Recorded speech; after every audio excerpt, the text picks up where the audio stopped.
Star Trek The Next Generation was a show everybody I interacted with. A show that I started watching when I was a really little kid. Can you believe it's been 30 years Star Trek The Next Generation first Star Trek The Next Generation was my life. I really grew up with this show. My relationship to how I should conduct myself. It was the escape from reality. Welcome to Next Generation's First Generation, where Patrick Delmore and Tasha Shouties take a look back into their favorite childhood show, Star Trek The Next Generation. This is where we attempt to reconcile how we felt as children watching the show and looking back as old farts now in our late 30s, almost 40s. Guests, social commentary, and good old-fashioned shade-throwing on our favorite and least favorite episodes. Here comes Patrick and Tasha. Oh, I almost forgot. This is a watch-along podcast, so make sure to queue up your favorite DVD or Netflix, and we'll give you the countdown of 5, 4, 3, 2, 1 to basically watch along with the episode. Hello and welcome to a very special episode of Next Generation's First Generation, where we are going to look at the Season 1 episode, Skin of Evil. It is our farewell to Tasha Yar. And with us to watch this episode are, everybody is on my right side today. We have my co-host, of course, Sasha Shouties. Hello! Between me and Sasha is Jem Shouties. Hello.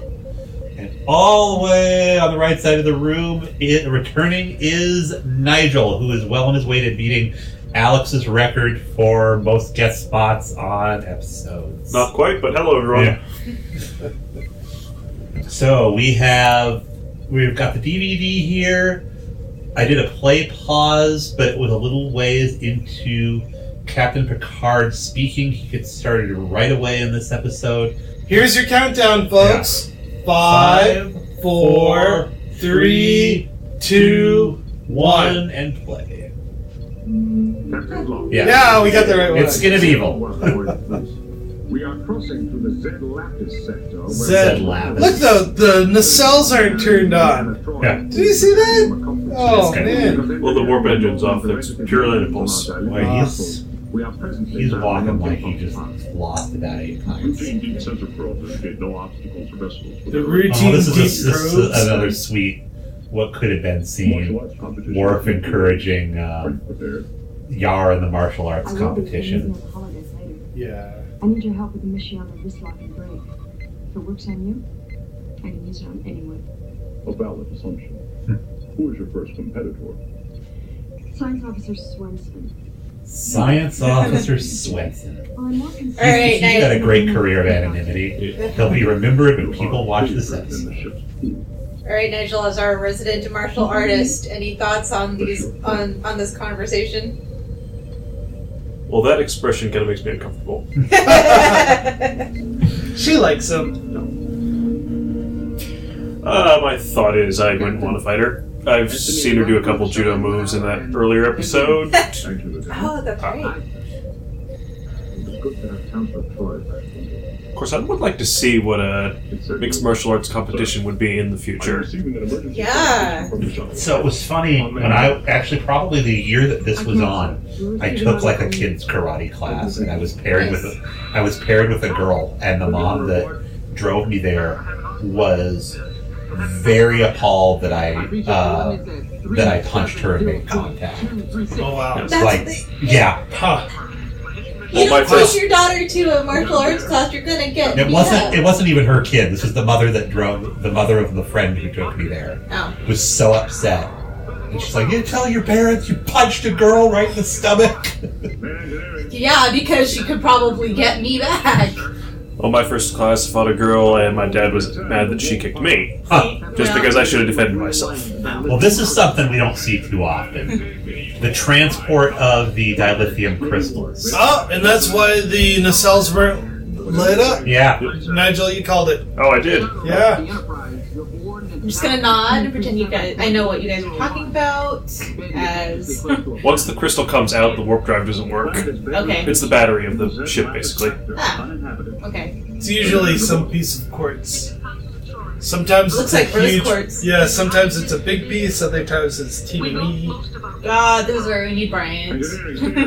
He can tell you exactly what kind of rock it is. 3 minutes. Here's another no-name engineer. got Oh, rid there's of that- Dexter in the That background. one, the spot with Jordy, yeah. I feel like we need to make a Where's And Dexter segment now. very strange way to cut that weird shot where they show the Oh, that bridge is Oh, up top. up above, yeah. I think that was kind of to capture like everybody's listening to the shuttle crashing. But yeah, that was not the same chief engineer that Jordy gave control of the saucer section to in Arsenal of Freedom.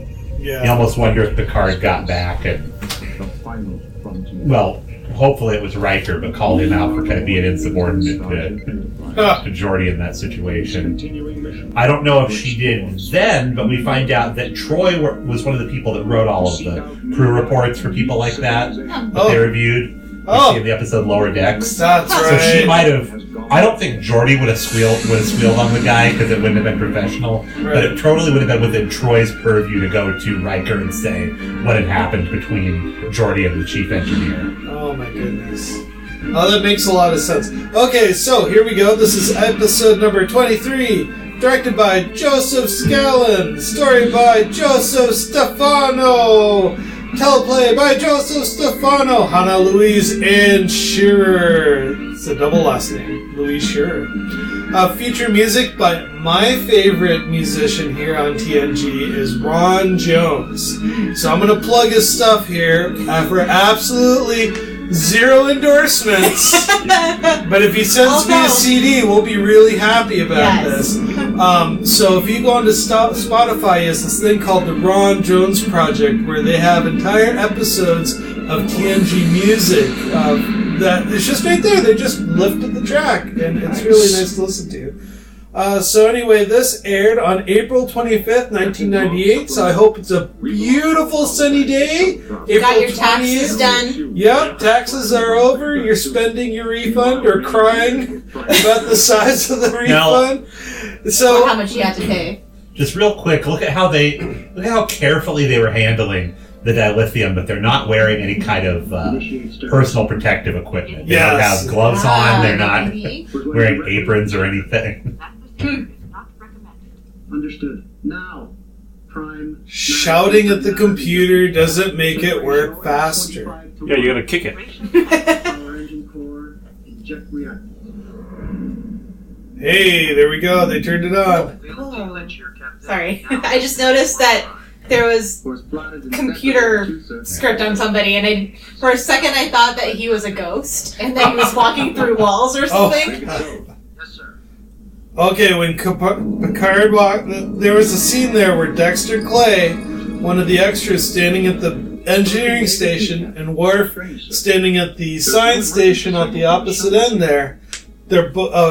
Dexter is a body double for Worf, so when you see them next to each other, you can kind of see the size and shape resemblance. No signs of life. I feel like one of these episodes where Dexter Clay's there Minimum for our needs, sir. a lot, that you should pull like a Rosencrantz and Guildenstern are dead, Yeah, there he is. See, and just say, this is the episode from Dexter Clay's standpoint. no, there you go. That's something they would have done on Voyager. Life science. Not yet, sir.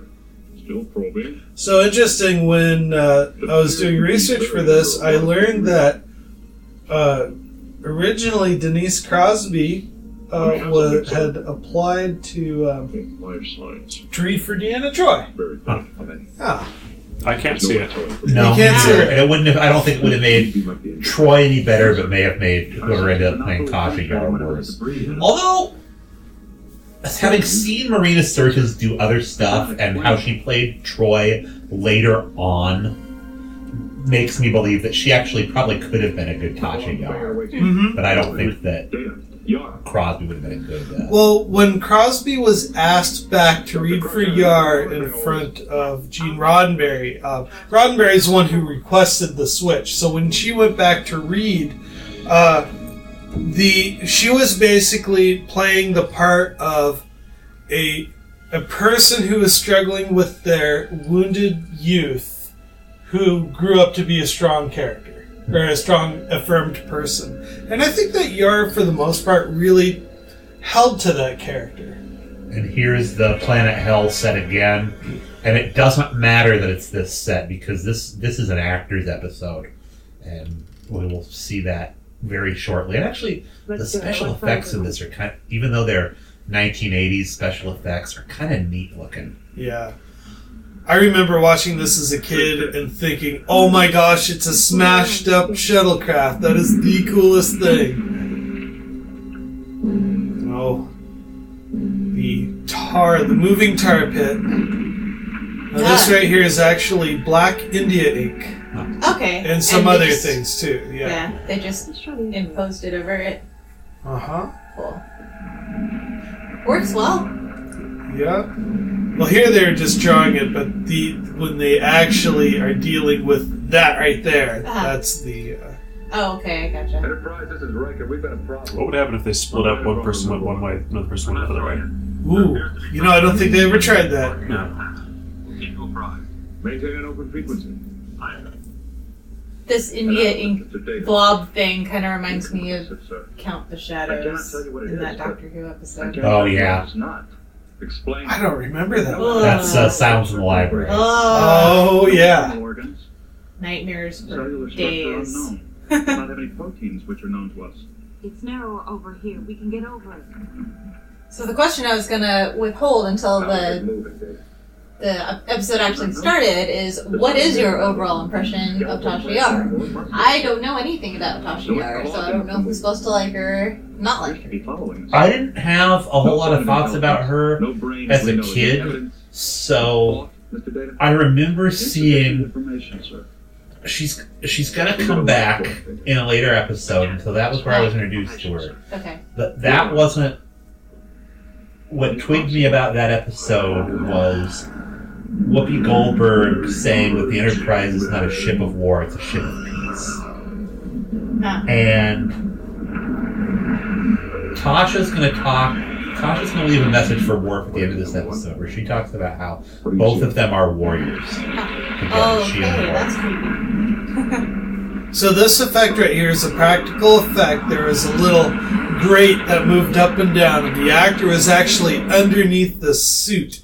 And the material, the India ink material, actually was eating at the seams of the suit, so they had to... It took them 4 days to film this episode. And every time they used this suit, the seams kept on just kind of deteriorating, and so they had to... They would change a medium somewhere. And on top of that, they had to time how long the guy was under there because they didn't give him an oxygen supply. Yikes. Yeah. Yikes.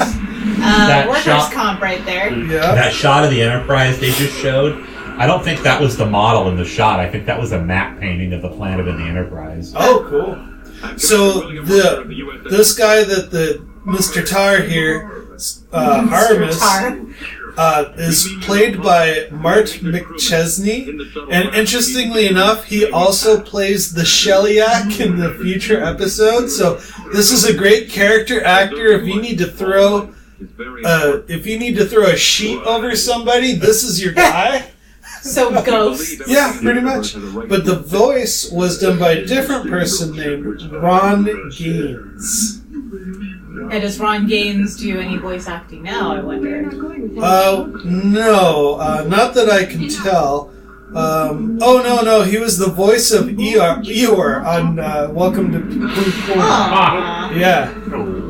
That's the but end of Tasha. From what I understand... Oh. Really? Yep. That's the end? They just killed her. Yes, she's dead. That's it. Wow. Yep, I talked right over it. So, there's a reason why they killed her like this. Is that Jean wanted her to die in the line of duty like any other security officer. But basically, they gave her a red shirt death. Yeah. Yeah. And that was the idea, is that this is the typical danger that came with the job. It wasn't really a red shirt death, though. We never see them try and revive with red shirts in the original series, but Very true. from what I understand, there is a revival scene coming up. Transporter room. Get them up. Okay, so Sasha, what was your review of Tasha Yar? Was my view of Yar? Yeah. I didn't understand the character as a kid, other than she was a security officer. As an adult watching this show, I really think that Yar would have been the better internal security officer and Worf be the external tactical officer. I never liked how they married the two roles. That would have been amazing. Because then the two could work together like, hey, we have an invasion battle drill. And then you could have the two teams working together. Ah, got a birthmark there. Yeah. Like, can't think of it now. That nurse, sorry. Weinstein birthmark. Yeah. Port Weinstein. There is no independent brain. There was an author, a famous author that did that with the... She's not responding, Doctor. And it was called The Birthmark. Inject Nora. Anyways, I'll figure it out. Neurons are beginning to... Typical Ranja music there. Let's go for direct reticular stimulation. Direct? Do it. You're so reticulated. Yes, you are. And then, Nigel, what was your view of Tasha Yar?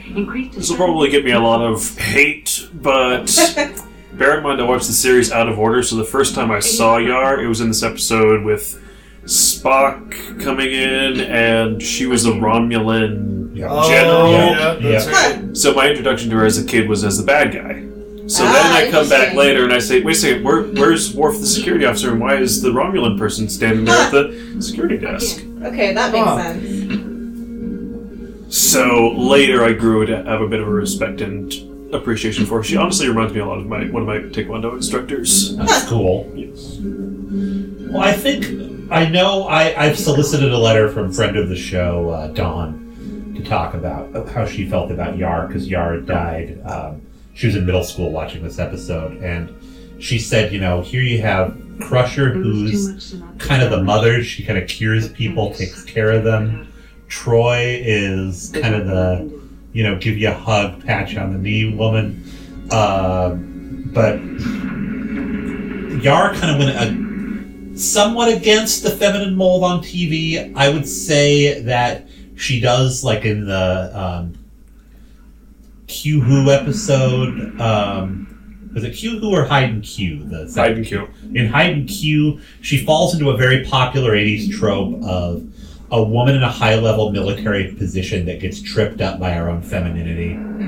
Yeah, and that was a very popular 80s trope with women. Yeah, we weren't comfortable with that because we thought of it as almost like character assassination. Yeah. Okay, folks, so to avoid a cliffhanger, it was The Birthmark by Nathaniel Hawthorne. My grandfather wrote his dissertation on Nathaniel Hawthorne. Yeah. Was Gene Roddenberry a literary person?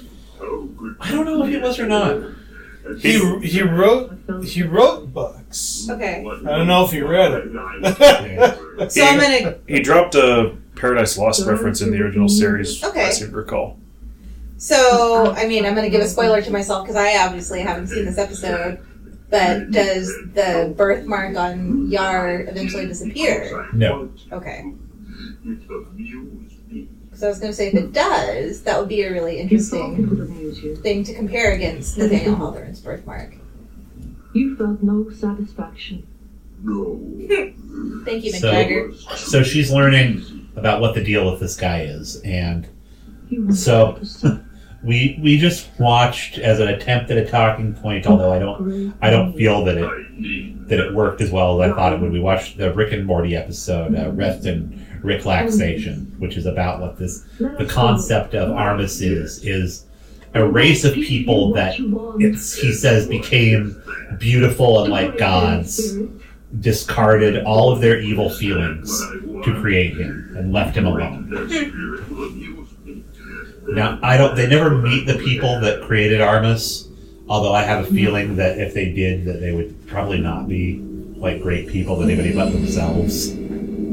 What if it was the Q? She didn't do anything. Well, that'd be weird. That would be really weird. Q has an evil side to him, though. Yeah. Well, no, I haven't actually seen Q do anything evil. Q is chaotic neutral. Yeah, he's never done anything negligent. But this guy, Artemis, he's all about I need you to amuse me, and if your death means my amusement, so be it. Isn't that basically what Q does, though? But I want you to amuse me, and then people died in that one Borg episode, and he said, well, if you can't handle a blade nose, you probably shouldn't get out from your bed. True. Oh, that's a good point. Huh? And it really also depends on what your definition of evil is. All of that's pretty evil. But, I mean, him trying to cause a little bit of chaos, I mean, isn't that a little bit of evil there? Waiting for us to come back. It killed Tasha, and it could have killed us, but it didn't. Deanna and Ben are alive for a reason. So Ben must be the shuttle pilot. I missed that. As long as they're still alive. So, this is one of the first times where I think they actually effectively used the character of Troy as the mediator to talk down the bad guy. Well, I wouldn't say talk down, but she used her position to manipulate the villain.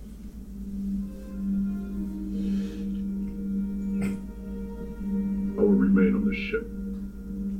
The object here is not to engage the creature in battle. The goal is the safe return of Councilman Troy, Lieutenant Prieto. Great decision on Worf's part, because he knows if he went down there, Armus could do stuff to him that could make him an instrument to literally kill every single one of those people. I don't think... Do we ever get to see Worf and Data seriously go hand to hand? Like, could Worf tear off Data's limbs? Data War? Well, we did see Data... Oh, no, we saw Lore and Worf fight in the turbo lift. But no, I don't think we... Lore handed it to him. Okay. The creature is covering. I lied to you. They came back. Oh. So originally, the story was titled The Shroud, and Joseph Stefano had previously worked on The Outer Limits.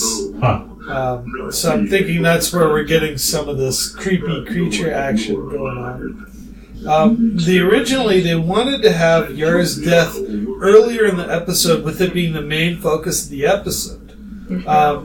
But again, Jean kind of favored for having, she wanted her to die in the line of duty and not make it the point of the show that Tasha died. Now, you know how to... It's funny that you say that about Outer Limits, because you know how to tell if you're not sure if something is an Outer Limits episode or a Twilight Zone episode. Right? Oh, what is that distinction? Is there a monster in it? It's Outer Limits. Ah, there you go. That's funny. Okay, I can't watch this scene without thinking about Princess Jasmine trying to escape Jafar. It has very much that vibe to it, and the same color. They were probably 1988, and she's got like a very Princess Jasmine hairstyle right now too. 1988, definitely. Aladdin was in the pipeline. They were probably getting ready to start working on because they were just putting the finishing touches on Little Mermaid. Right. Captain, look at this. The force of the energy field around the ship. I mean, that was... Oh, look at that TI-83 graphics there. Brings me back to high school. Approaching the away time now, and the energy field over the shuttlecraft is back to full intensity. Or Betty with her flashy TI-83s and trying to do everything on my little Casio. Yeah. It did the job. It's a heck of a piano. It's not much of a watch, but it's a great piano. So this guy, he had to hold his breath doing this. And they had people in the background with stopwatches timing how long he was under the shroud. All right, anybody want to volunteer to hold our breath? No. Then you would have killed all of But then I can't talk for the show. I'd be useless. What do you want? Tell me. Well, notice how they're cutting it, too. I mean, true. he's not still standing there all these times. True. We're just looking at the actors. I wish they'd said what Geordi was seeing through his visor.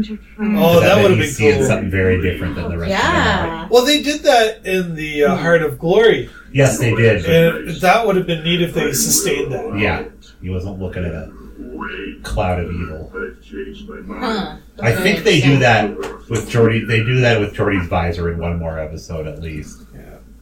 So one of the things that was very interesting, so Denise chose to leave the show. She felt like her career wasn't going anywhere. At first, she opened as a very strong character. She had some very Tasha-centered episodes. And then they stopped paying attention to the character, and they started development on other characters like Worf. And we already had like 3 Wesley episodes so far. So she saw the writing on the wall that I might get shoved to the background, and all I might be doing is pressing buttons and saying "I sir" for however long the show ran. And she wanted career development. She didn't see any advancement other than wearing the same uniform every day and only saying 2 or 3 lines. And she just wasn't happy, so she asked to leave. And she had a meeting with Gene, and she explained all this, and Gene just said, "I get it." And they gave her a hug, and off she went. Well, I think that we should honor Denise Crosby by, I believe the film Pet Sematary came out in 1990? Oh, yeah. Really? So we need to talk about Pet Sematary when we get to 1990. Okay. Just to put a capper on...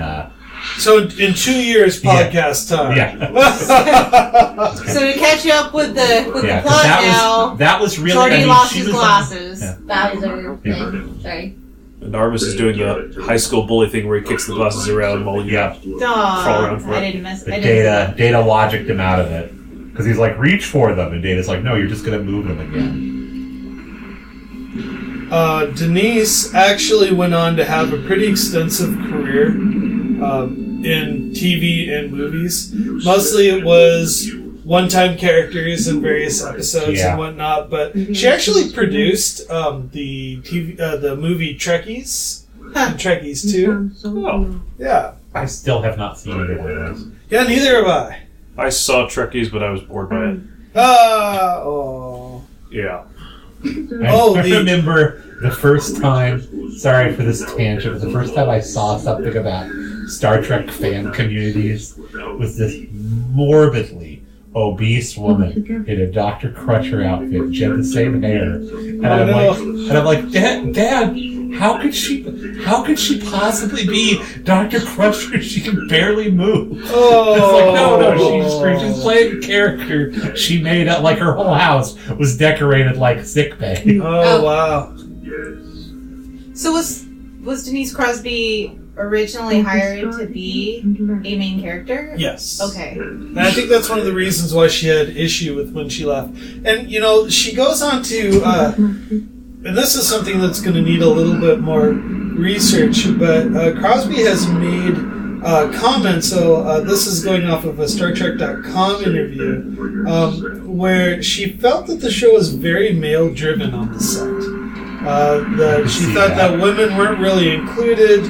It was kind of very much a boys' club for the whole show. And you had other women on the show, but they were all isolated. They didn't work together. So the character never really saw the Doctor very much because they were working in different departments. And, I mean, you gotta say, though... Oh, there's an effect coming up. Yeah. So I remember listening to an interview with Jonathan Frakes. He said this is probably one of the most disgusting things he's done on this show is being pulled into this little Metamucil India ink sludge. And then this face right here, that's not actually his face. They took a resin cast of his face.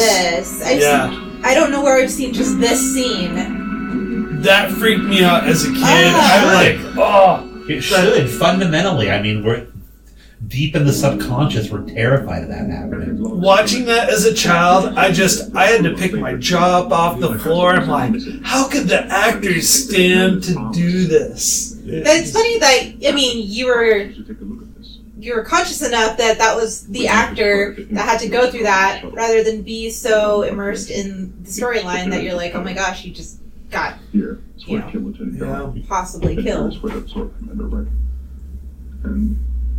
So what are they doing here? They're charting energy levels of Artemis. Artemis Artemis is the Greek goddess of the hunt, not. Not quite. It would not have been a very appropriate thing to give. The Skin of Evil. This episode is called Skin of Evil because that's what he names himself. Is that so? Yeah, when Picard talks to him a little while, Picard says that he's not, tells Armus he's not evil, and Armus says, no, I'm the skin of evil. Should I let it go? What is this, the 23rd episode? You would think that she would have gotten better at acting out, feeling the feels. Myself.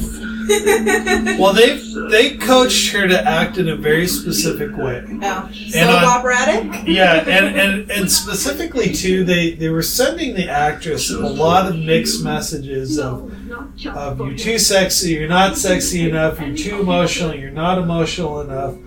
I remember hearing her in interviews saying, just make up your mind how you want me to do the character. Then I can absolutely understand why Denise Crosby was saying that it's very much male-centric, because, were they doing that same thing to the guys? I don't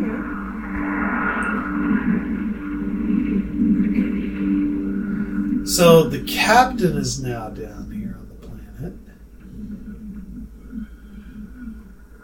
You are the one in charge. No matter right or alive. For some reason, I can't picture Eeyore. It's funny to think that he doesn't, that Riker is so deferential to Picard, because really he should, if Riker's inside of him and he's feeling all the Riker stuff, Riker would feel totally responsible for what happened to Tasha. You think the emotion exchange is a two-way street? I would imagine so. Your own existence.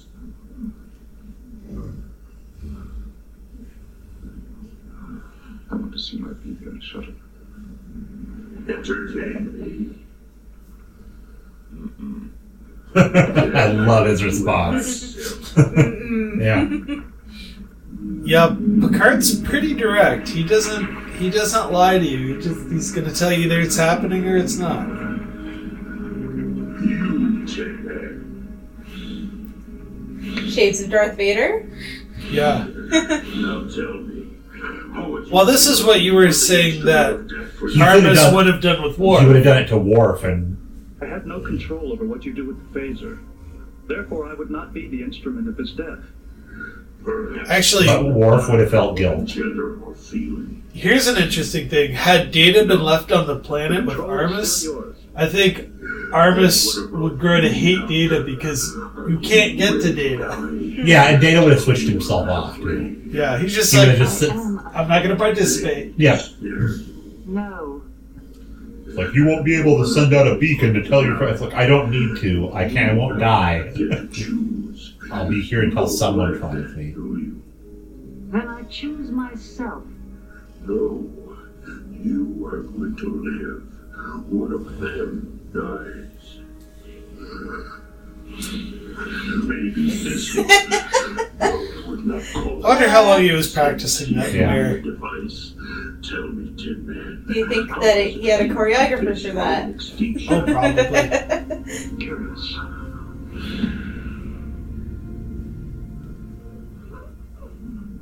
You are capable of great sadism and cruelty. Interesting. No redeeming qualities. So, what do you think? I think you should be destroyed. Wow, that's a judgment statement from Data. Yeah. A moral judgment from a machine. Yeah, the machine says you should die. I have your man in here. That'd be really upsetting. What if a robot came up to you, Nigel, and said, I think you should die? I'd look for the plug. Yeah. Well, that was the Terminator series right there. Well, you got to imagine, when he was at the academy, there must have been like a lot of girls that wanted to hang out with Data in his room and stuff, and like say a spider gets in there, and they're all freaking out, and they like explain to him, just step on it. But why? Because all it does just crawls around with 8 legs. That's no redeeming qualities. Just step on it, Data. Wow.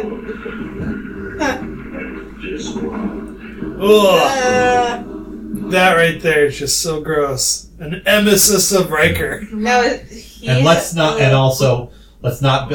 be totally sexist. I'm sure that Data as a machine is perfectly capable of being in relationships with either sex. Could have been a dude too. Well, here's the thing that Arbus really... I'm intrigued by the character because he wants people to process their pain with him. Because he was asking Data, how does it feel being an immortal machine facing your own mortality? By pointing the phaser to his head. Or asking Beverly, choose somebody else to die. Arbus is constantly asking Troy for information about how do you feel about me killing this person, Yar.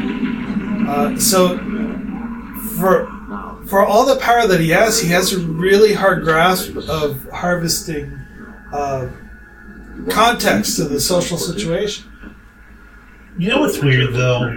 What would be more scary to you in that situation? Like the top half of a person coming out of there, or if they had like a big arm? I was gonna say like a big butt just comes out of 100% the arm. Yeah. 100% the arm.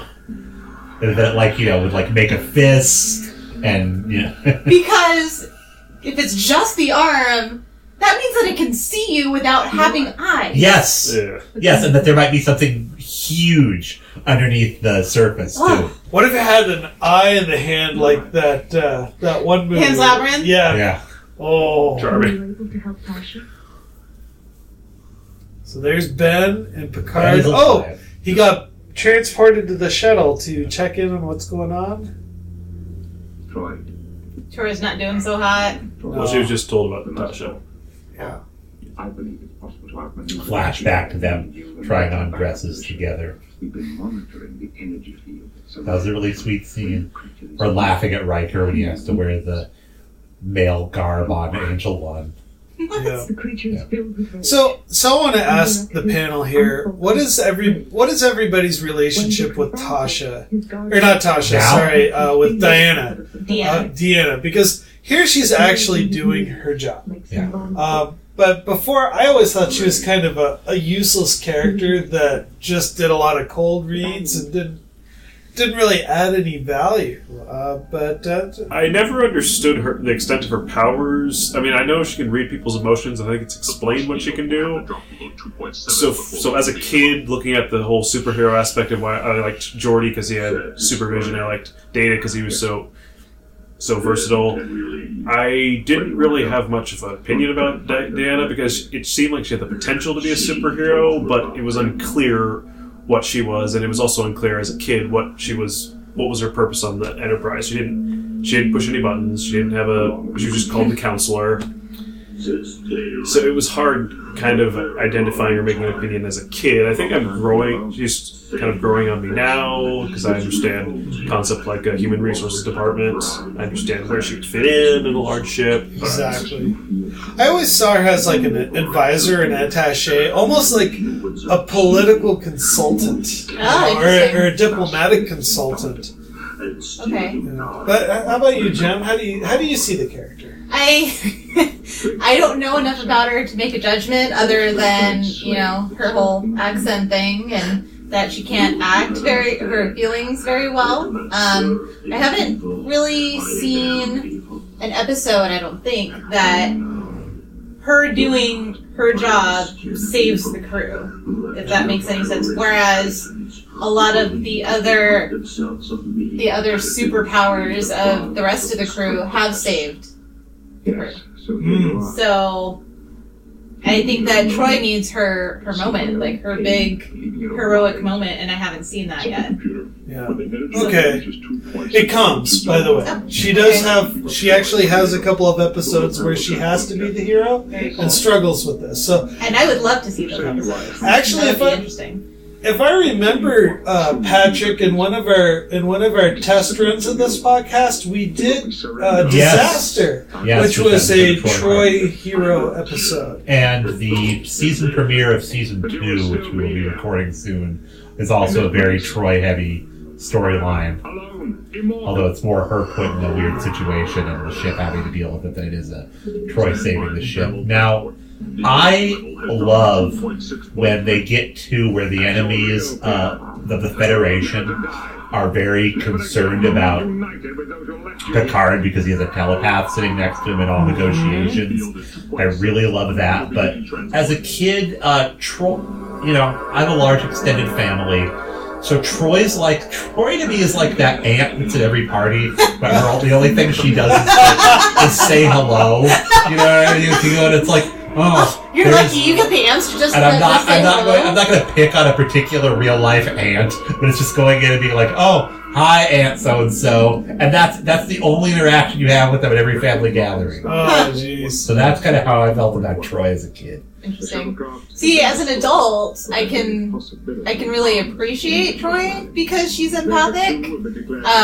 Because I've been told a lot that I'm really good at reading people's emotions, and so I can appreciate that. So this is a really cool scene. This is one of the greatest scenes in all Star Trek. Is this supposed to be on Earth? This is a funeral holiday. Oh. And the only issue that I take with this is that, military officers do this where they record stuff to say to people, but she's so specific to thinking she's going to die in the line of duty on the Enterprise with all of these other people there with her. So was this the second to the last episode she recorded then? Yeah. Yeah. So Symbiosis was her last actual, chronologically, that was the last episode she was in, but Release, this is the last episode. So it makes me wonder if any of these emotions are real. Yeah.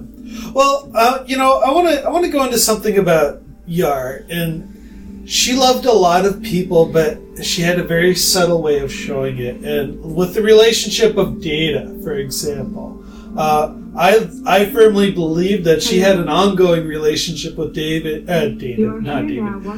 ongoing relationship with Data since The Naked Now, the second episode, and that she just kept it on the DL.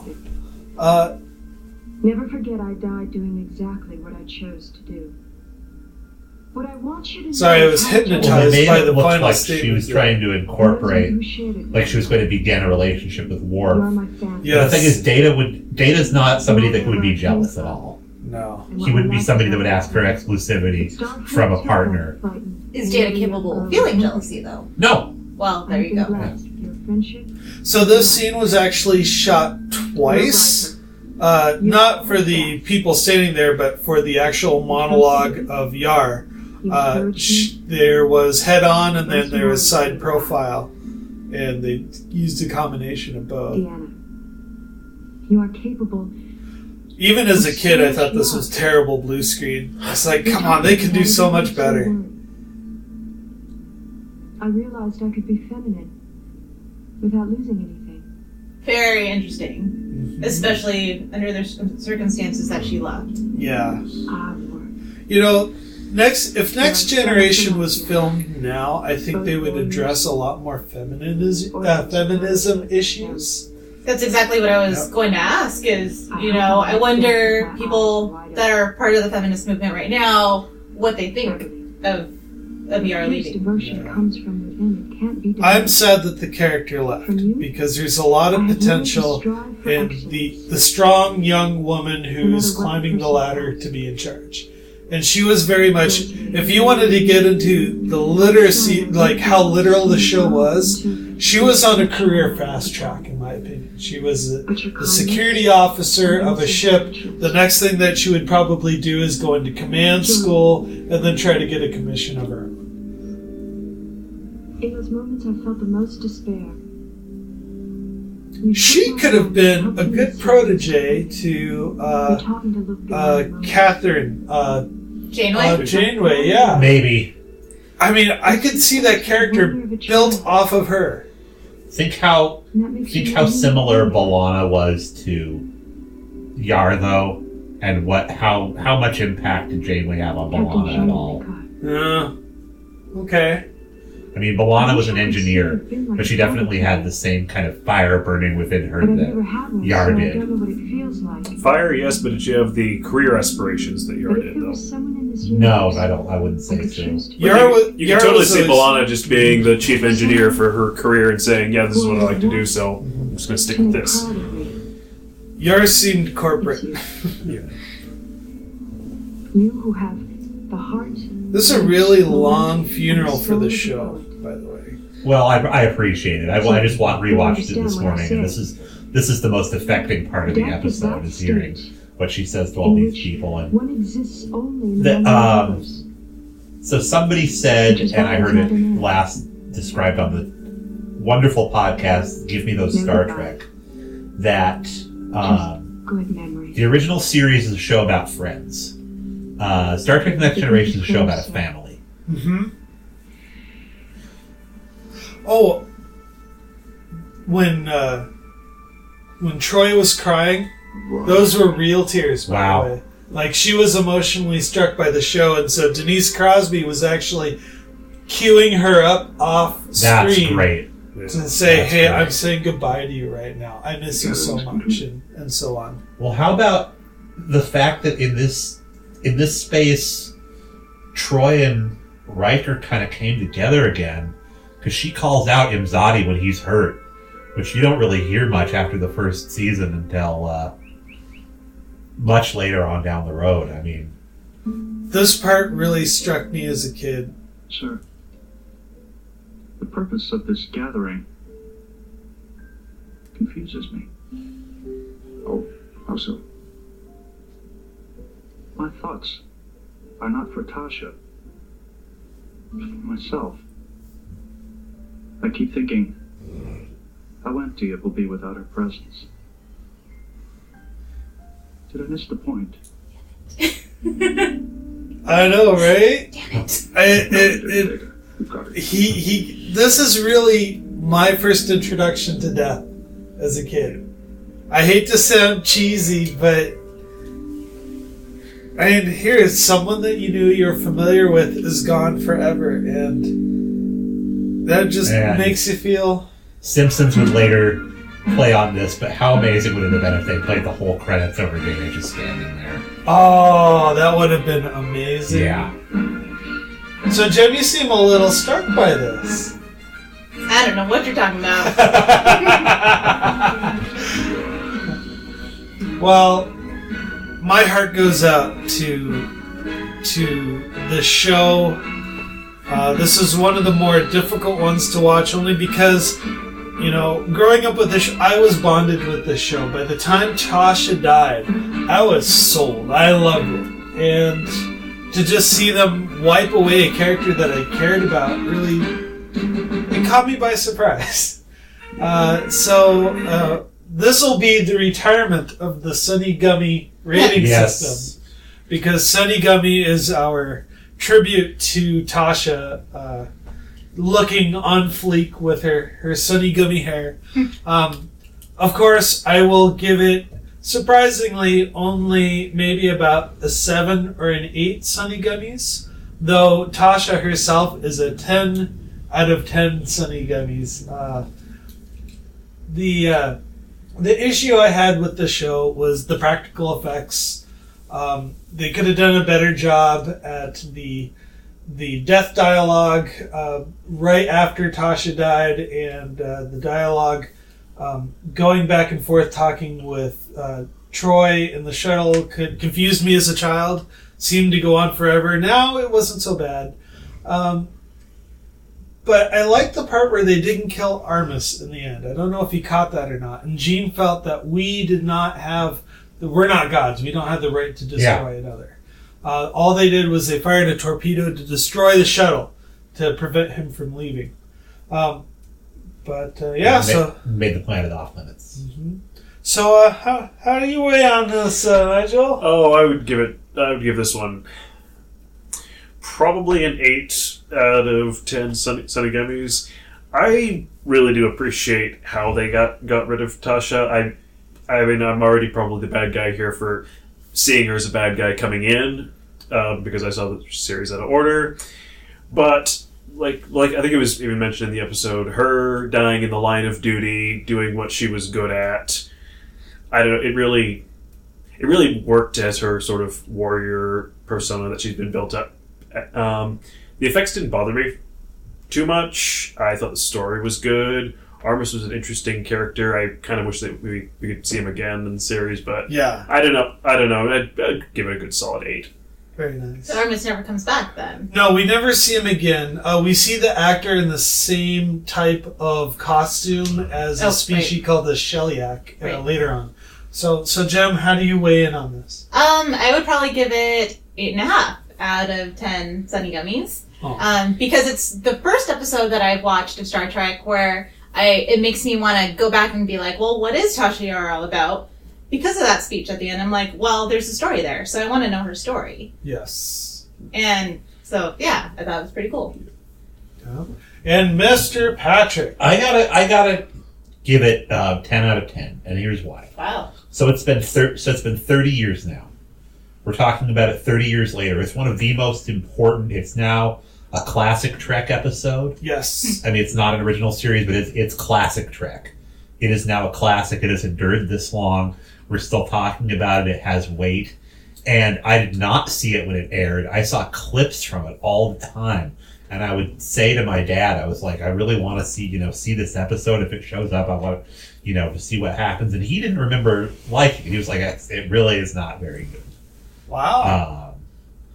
And so the first time I watched it, kind of leeching off how my dad felt about it, I was like, eh. But that funeral scene, just today watching that, it's very, very impactful. I mean, we are a generation similar to most of our parents' generation, knew people that went to Vietnam, were affected by Vietnam, and died there. Our generation knows people that went to Iraq and Afghanistan and died there and made those films that they make in the military where they say goodbye to people. And I've watched, at least one from a good friend of mine who, well, it wasn't even a good friend. It was just somebody that I knew well, who I was so affected to, hear him talk about dying in the line of duty. It weighs heavily on our generation. It weighed heavily on our parents' generation.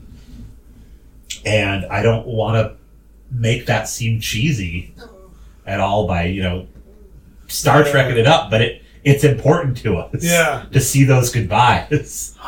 And you don't always get a goodbye like that from a real person that's died. Sasha, you talked about how this was your first experience with death on TV. In real life, you lose a grandmother, you lose an uncle that you love, and there is no real goodbye from them. They're just gone one day. That's wishful thinking to think that you'll get a message like that. We should be so lucky. Yeah. And we were with Tasha Yar. So 10 out of 10 for me. Well done. That was a great analysis from everybody. Thank you so much for joining us on this very special episode of Next Generation's First Generation. Please send us your thoughts and comments. Especially about this episode. Yep. If you're a girl that was inspired to either enter a female identifying person who was inspired to enter service because you saw Tasha. Oh, that would be interesting. Yeah, who was inspired just on how to live your life by the example that Tasha gave. Because we know that Star Trek has had such a great impact on people. Write to us and tell us about that. NextGen firstgenpod@gmail.com. Thank you very much, and we look forward to seeing you at our next episode. Have a good day. Good night, everybody. Why am I interviewing you guys? So you're the guest. So Sasha, what's a Star Trek? Hi, Next I am the Generation? guest. So Sasha, what is Star Trek? We're only in the first season right now, so there's a lot that's coming down the line. Seek us out at Next Generation's First Generation at iTunes, Google Play, and YouTube. Music credits include Electric Car by Poddington Bear, Music heard in this podcast can be found at freemusicarchive.org. Audio engineering by Sasha Shouties.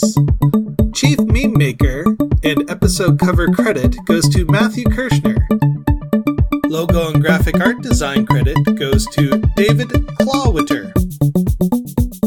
And special thanks to Patrick Delmore for working with other podcasts to make sure the good word gets out. Do you have a podcast that you think people should be listening to? Send us your promos and we'll play them on the show. If you'd like to email the show, you can email us at nextgenfirstgenpod@gmail.com.